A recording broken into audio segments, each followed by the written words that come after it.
also referendums would help with this.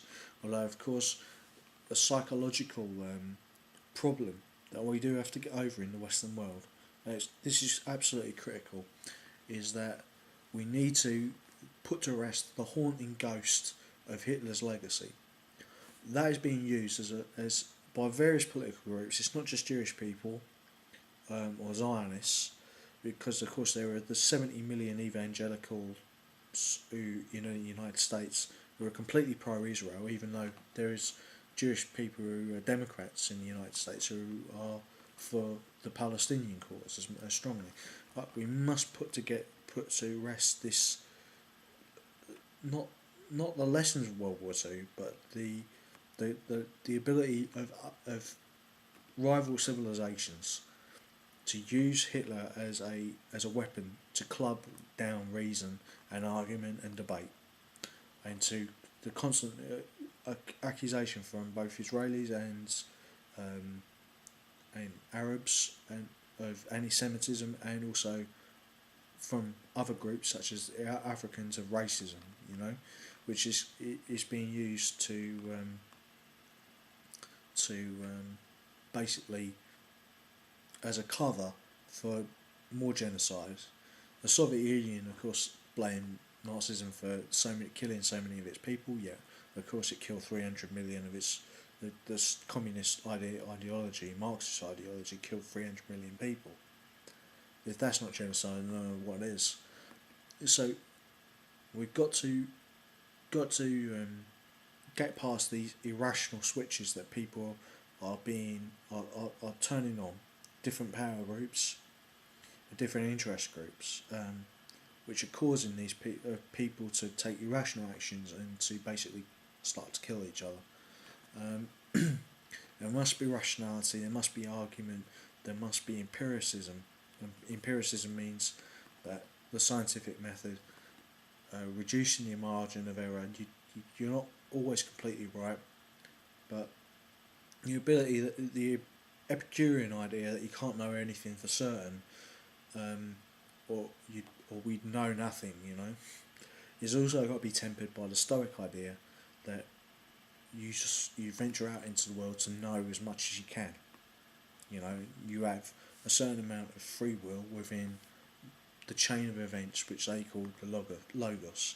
So a re-examining of Roman philosophy, of course, would help in educating people to have critical thinking, to get people more into the trades and the sciences, which are lacking as people go for softer,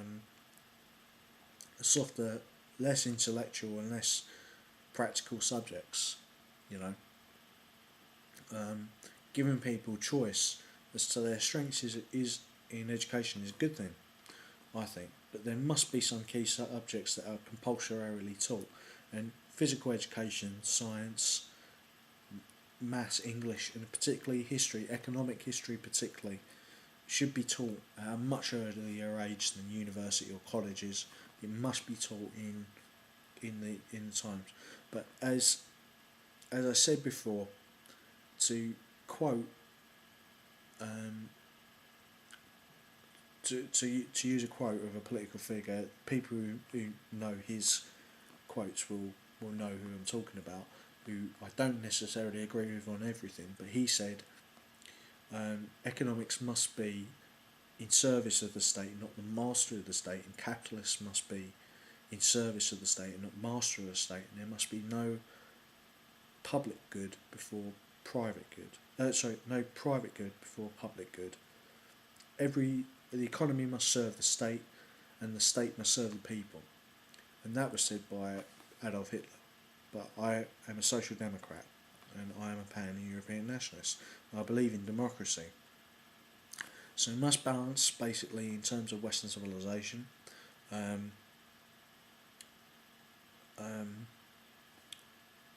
the idea of liberty, equality, with human rights, which is something that the Nazis didn't believe in, and that's why they failed, right? With the rule of law, which is something that the Nazis didn't strictly believe in, and that's why they failed.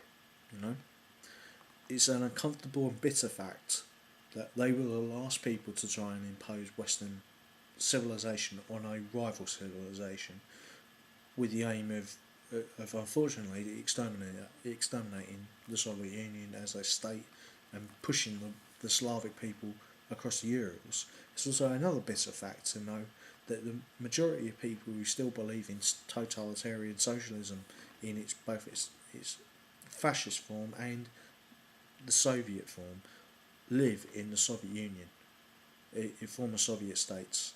Okay, when you've got 60% of Russians still believing that Stalin, no matter the fact that they're going to be a majority Muslim population, this goes across ethnic ties. That Stalin, who killed most of their people, was a hero. And on the other hand, you've got the Muscovy, Slavic, and further towards the Finnish border, the Nordic population of Russia, believing that Hitler was somehow they're giving Hitler salutes outside the German embassy, much to the chagrin of anti-fascist, social democratic, pan-European nationalist Germans, who I would agree with because I am for the European Union. There's schism there.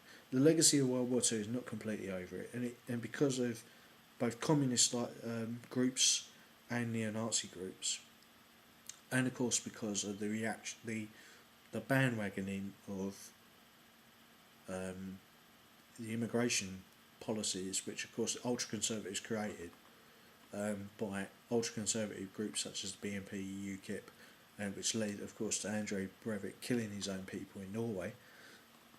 The legacy of World War II is not over. Okay, as I said before, the Freemasonry groups have almost been totally eradicated within the European Union, and as Breivik has shown, they are to be reviled. But yet the media is still reporting that Breivik was a neo-Nazi, and this is sidelining a problem which is not completely solved. And ultra-conservatives are much worse than neo-Nazis. They kill their own people, okay, and they enjoy killing their own people. They're sadistic, okay, because it's linked with Freemasonry, as I said. So that's another thing that's got to be rooted out. That's another threat to Western civilization. And Western civilization should have philosophies that have grown out of Western civilization itself.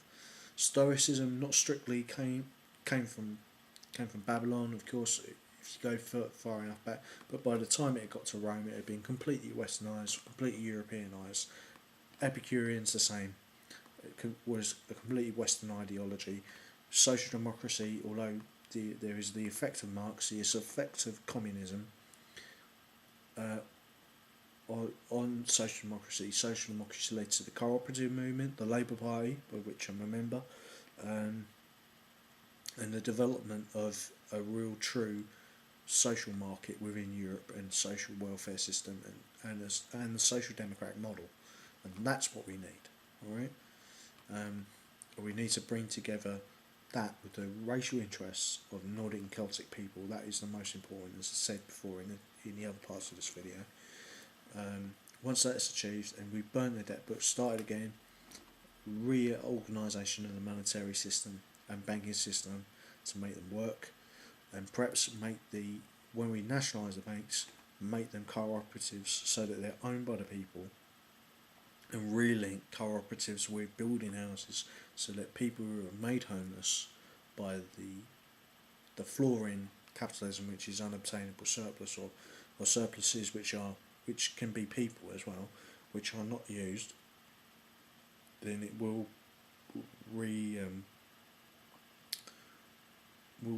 reinvigor Western civilization, to re-strengthen it